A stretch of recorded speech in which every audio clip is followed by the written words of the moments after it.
out the door and try to kiss, can't find this no more. It's just you and me, and there's nothing I can do. I'm stuck with you, stuck with you, stuck with you.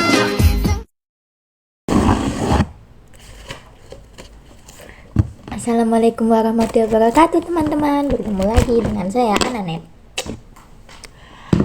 Ayo, kan jangan lihat-lihat. Oke. Hari ini adalah hari tahun baru Islam ya, teman-teman, yaitu pada 1 Muharram. Nah, ya. Dan saya kepikiran mau buat sejarah kalender Hijriah dan juga ya sejarah kalender Hijriah. Terus kenapa ya kok hari pertama kok bulan pertama kok Muharram gitu, kenapa kok gak Ramadan, Sya'ban gitu ya. Terus habis itu ternyata bulan Muharram itu adalah bulan yang istimewa loh, teman-teman. Jadi langsung aja kita mulai ya, let's go. Zaman dulu itu pas zamannya kaum Quraisy atau zamannya itu ya orang Arab dulu, itu gak punya kalender, teman-teman. Dia itu memakai tahun-tahun besar gitu, kayak tahun gajah yaitu kelahirannya Nabi Muhammad. Terus habis itu tahun apa, Isra Mi'raj itu ya, Isra Mi'raj itu Nabi Muhammad itu ke langit ke-7 gitu ya, bertemu dengan Gusti Allah ya. Nah, seperti itu, teman-teman. Jadi belum ada kalender Hijriah pas zaman itu, teman-teman, sampai pada zamannya Umar bin Khattab, teman-teman. Suatu hari Umar bin Khattab itu mengirim surat kepada orang kepercayaannya. Nah, banyak suratnya, teman-teman, tapi kok gak ada tanggalnya kan. Jadi itu gak tahu suratnya itu buat kapan. Terus habis itu pas kapan itu datangnya gitu. Nah, karena itu Umar bin Khattab itu berpikiran untuk membuat kalender Islam gitu ya, kalender Hijriah. Dan akhirnya Umar bin Khattab bersama dengan sahabat-sahabat lainnya bermusyawarah untuk membuat kalender Islam, teman-teman. Nah, pertama itu mereka itu buat hari besarnya itu, tahunnya itu kapan, hari besar apa gitu. Ada yang bilang hari kelahirannya Nabi Muhammad, ada yang bilang hari Ramadan gitu ya. Tapi Ali bin Abi Thalib itu menyarankan yaitu pada saat Nabi Muhammad itu hijrah dari Mekah ke Madinah, teman-teman. Nah, itu kenapa kok itu dipilih itu pas Nabi Muhammad itu hijrah? Karena pada surat Al-Taubah gitu, aku nggak tahu, teman-teman. Ya aku lupa, bukan nggak tahu, saya lupa gitu. Kayaknya menjelaskan kalau Nabi Muhammad itu hijrah gitu ya, teman-teman. Aku lupa ya, teman-teman. Kalau salah boleh dikoreksi di kolom komentar ya, teman-teman. Maaf ya. Nah, akhirnya mereka memutuskan untuk tahunnya itu diawali dengan tahun Nabi Muhammad hijrah, teman-teman. Nah,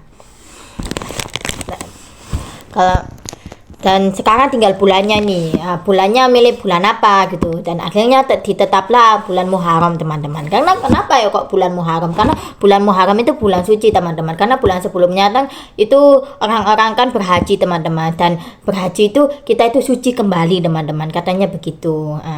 Bulan Muharram itu ya juga bulan hijrah. Iya ya, bulan hijrah, bulannya gitu, teman-teman. Pokoknya gitu, gak boleh.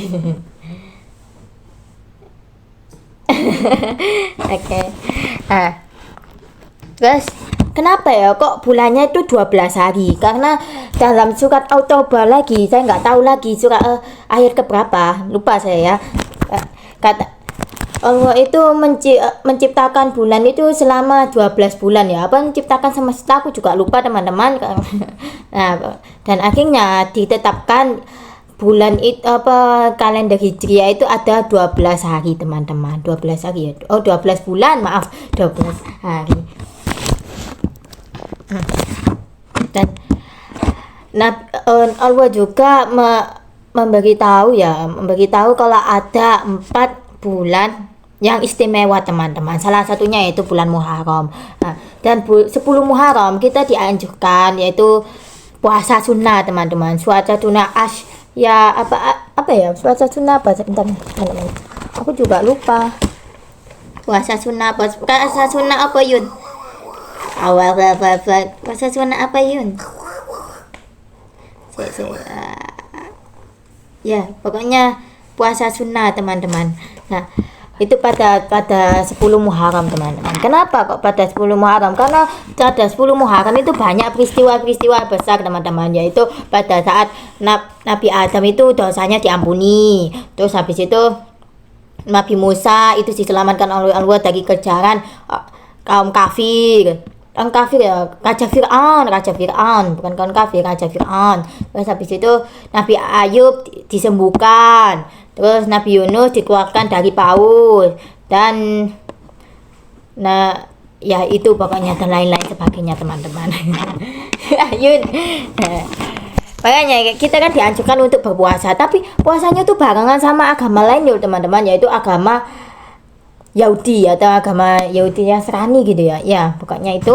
Nah, pernah sahabat Nabi Muhammad itu tuh bertanya, kan puasa kita sama kayak agama Yahudi, terus kita harus gimana gitu ya. Ya kita bisa puasa sebelumnya teman-teman, yaitu puasa yaitu pada tanggal 9 Muharram dan 11 Muharram ya, atau sesudahnya gitu. Ya kita nggak apa-apa sih 10 Muharram gitu. Tapi kan agama Islam kan agama yang beda teman-teman. Dan kalau tahun baru, bulan baru, pastinya kita harus menjadi diri yang baru teman-teman, yang lebih baik teman-teman, yaitu dengan cara kita berhijrah mendekatkan diri kepada Allah Subhanahu wa taala teman-teman. Bagaimana sih Mbak Ana caranya mendekatkan diri kepada Allah Subhanahu wa taala, yaitu bertekad untuk Allah Subhanahu wa taala teman-teman. Jadi kan Nabi Muhammad itu berdakwah teman-teman. Beliau itu berdakwah untuk Allah Subhanahu wa taala teman-teman. Yun. Apa Yun? Allah Subhanahu wa taala teman-teman. Nah, sampai pada suatu hari itu ada kaum kafir atau kaum Quraisy ya. Kaum Quraisy itu menawarkan harta dan juga kekuasaan kepada Nabi Muhammad SAW. Tapi dengan syarat yaitu harus berhenti berdakwah. Tapi Nabi Muhammad nggak mau, karena dia berdakwah bukan untuk itu, karena dia berdakwah untuk Allah Subhanahu wa taala teman-teman. Jadi kita kalau punya niatan untuk Allah Subhanahu wa taala, insya Allah kita akan menjadi istiqomah teman-teman. Nah Mbak Ana, istiqomah itu kayak gimana Mbak Ana? Istiqomah itu kalian itu harus mempunyai tekad teman-teman, harus mempunyai tekad yang kuat. Terus habis itu kalian cari lingkungan yang mendukung kalian teman-teman. Aku tahu kalau merubah dan minta perlindungan teman-teman, kan aku tahu ya, karena merubah diri menjadi lebih baik itu nggak mudah teman-teman, banyak godaannya teman-teman. Makanya kita itu selalu berdoa, ya Allah lindungilah aku gini dari godaan setan gitu ya, karena berubah menjadi lebih baik itu sulit teman-teman. Tapi Allah suka melihat hambanya itu bertaubat teman-teman, karena tidak ada manusia yang tidak memiliki dosa teman-teman. Semuanya itu memiliki dosa, jadi jangan merasa lebih baik. Semua manusia itu sama di mata Allah Subhanahu wa taala teman-teman.